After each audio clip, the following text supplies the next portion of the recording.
Assalamualaikum warahmatullahi wabarakatuh. Waalaikumsalam warahmatullahi wabarakatuh.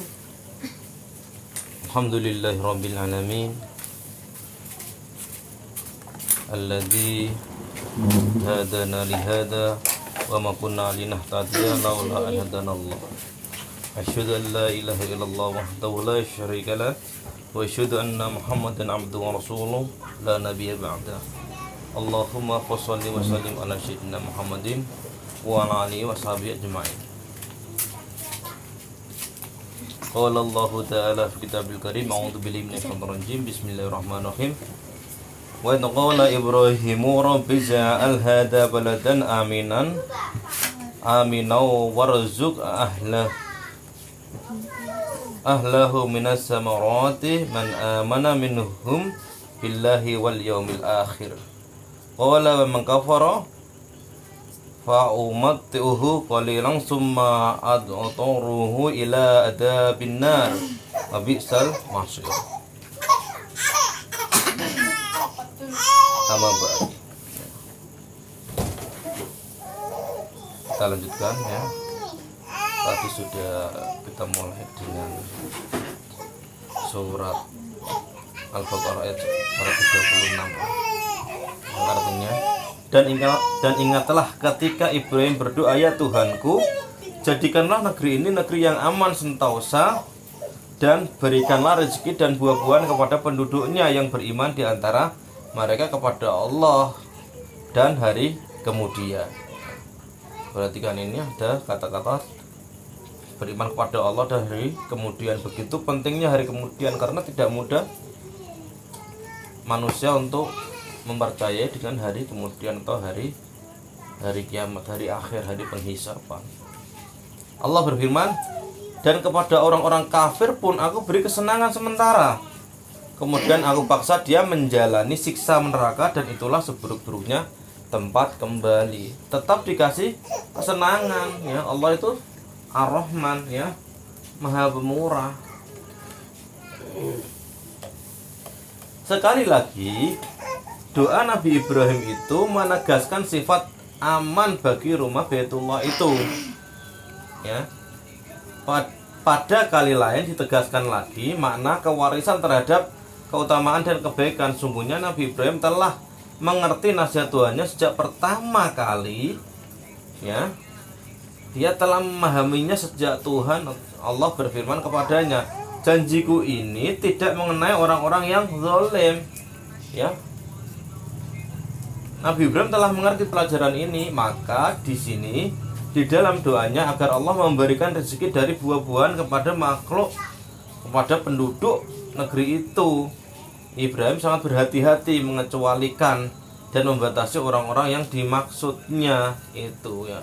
Jadi untuk semua ya, jangan sampai ada keturunannya juga yang zalim terus dimurkai Allah juga.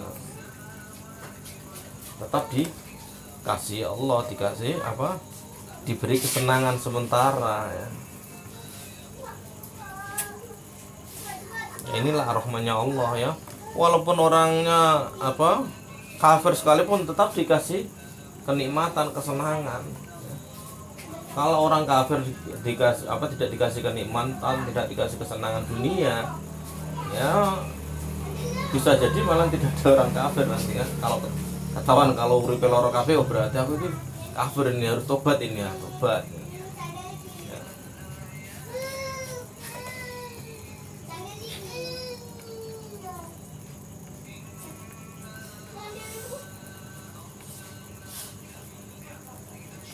Orang yang beriman di antara mereka kepada Allah dan hari kemudian. Perhatikan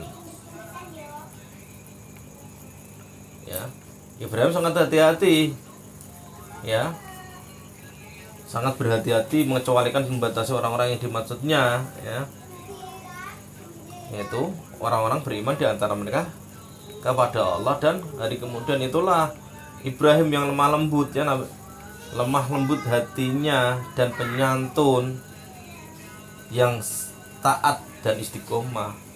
Dia beradab dengan adab yang diajarkan Tuhan kepadanya, maka dipergunakanlah adab itu yaitu dalam memohon dan berdoa kepada Allah.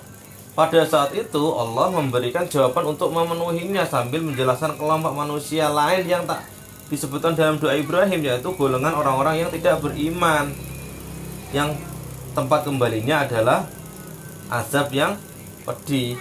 Dan kepada orang-orang kafir pun aku beri kesenangan sementara, kemudian aku paksa ia menjalani siksa neraka, dan itulah seburuk-buruk tempat kembali. Selanjutnya ditampilkan gambaran bagaimana Nabi Ibrahim dan Ismail melaksanakan perintah yang diterima dari Tuhannya untuk menyiapkan Baitullah dan membersihkannya bagi orang-orang yang tawaf, i'tikaf, rukuk dan sujud. Ya, itu sudah ada zamannya Nabi Ibrahim, ada tawaf, ada i'tikaf, rukuk, sujud. Dilukiskannya sebuah pemandangan seakan-akan mata orang yang mendengar kisahnya mendengar kisah sekarang bagaikan sedang menyaksikan sendiri, ya, seakan-akan hadir di dalam kenyataan seperti itu.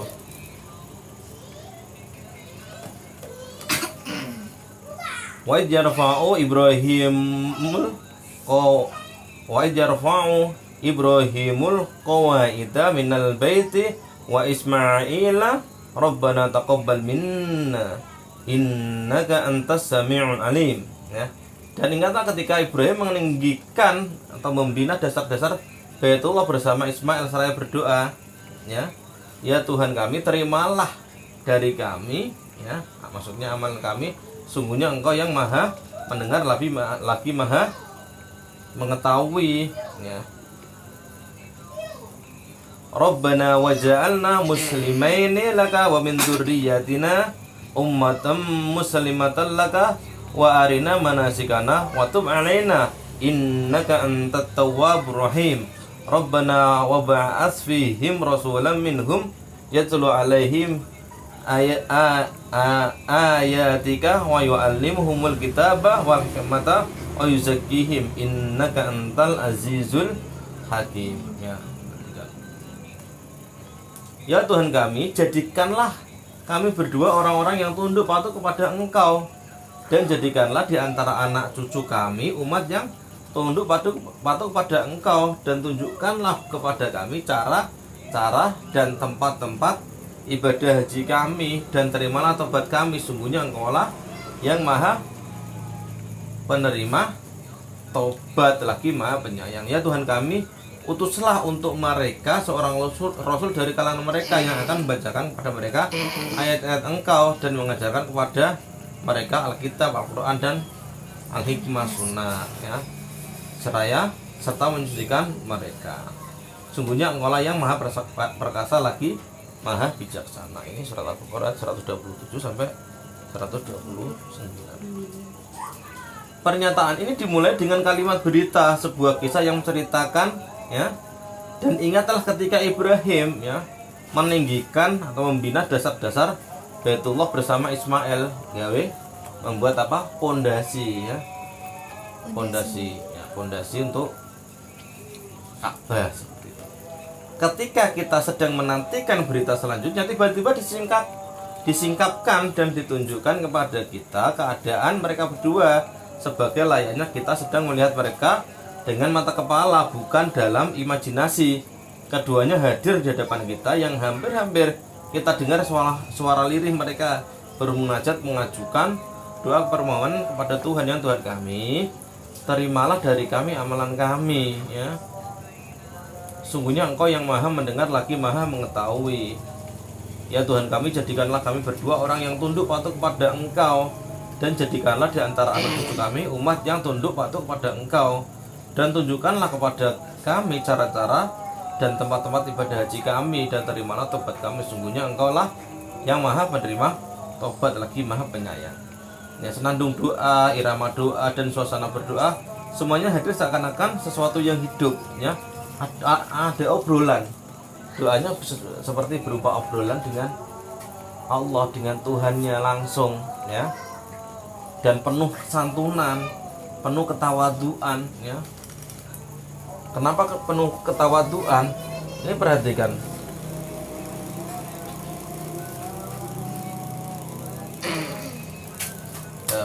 Ya Tuhan kami, jadikanlah kami berdua orang yang tunduk patuh kepada engkau ya. Sementara tunduk patuh itu kita yang mengusahakan, tapi mereka sadar ya bahwa yang menentukan, yang membolak-balik hati manusia itu Allah. Mereka pasrah sepasrah-pasrahnya pada Allah. Mereka tetap berusaha maksimal, tapi juga pasrah, tidak ngandalkan usahanya saja. Kalau kita ngandalkan usaha kita saja, kita sombong. Aku harus maksimal, pasti diterima Allah. Tidak seperti itu. Islam tidak mengajarkan kesombongan seperti itu. Ya, Islam tidak mengajarkan ketakaburan ya Mas Ibrahim. Kalau kita takabur akan hilang banyak ilmu yang bisa kita dapat. Susah untuk masuk ilmu kalau orang itu takabur, sombong. Ini dengan kerendahan hati. Perhatikan ini. Ya Tuhan kami, jadikanlah kami berdua orang yang tunduk patuh kepada Engkau. Sementara mereka itu sudah tunduk patuh. Kenapa? Mereka ingin menisbatkan bahwa ketundukan dan kepatuhan itu apa? Juga karena ridho Allah. Kalau tidak Allah tidak ridho ya, ketundukan dan kepatuhan kita bisa jadi palsu, bohong-bohongan. Di hadapan manusia kelihatannya tunduk patuh, tapi di hadapan Allah tidak. Maka ini sebuah obrolan yang luar biasa dari orang yang sangat berusaha keras untuk beribadah, tapi tetap menyerahkan apa kesungguhannya yang sudah sungguh-sungguh mereka lakukan, ya dipasrahkan sama Allah. Tidak, aku setengah anak kok, tidak seperti itu, tapi semua itu urusan Allah, karena yang membolak-balik hati itu Allah. Karena bisa jadi kita sungguh-sungguh ternyata kita sombong. Yang kami naik masjid ya. Sebentar, masjid, kami naik masjid.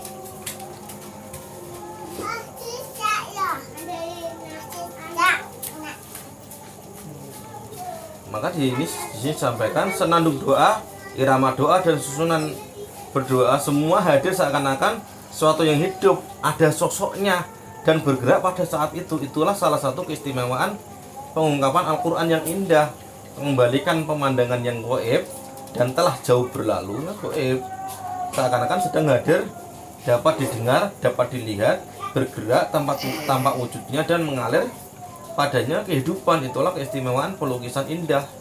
Ya, kalau kita paling pelukisan bahasa Indonesia deskripsi gitu aja, menggambarkan gini. Iya, membuat gambaran. Umpamanya Mas Joko itu apa? Orangnya hidungnya kayak betet, umpamanya seperti itu. Nah, itu penggambaran yang tidak jelas, maksudnya tidak bedet sama manusia beda kok Tiwang. Tapi kalau Allah memberi gambaran sangat-sangat apa? Cetha, sangat-sangat clear, detail.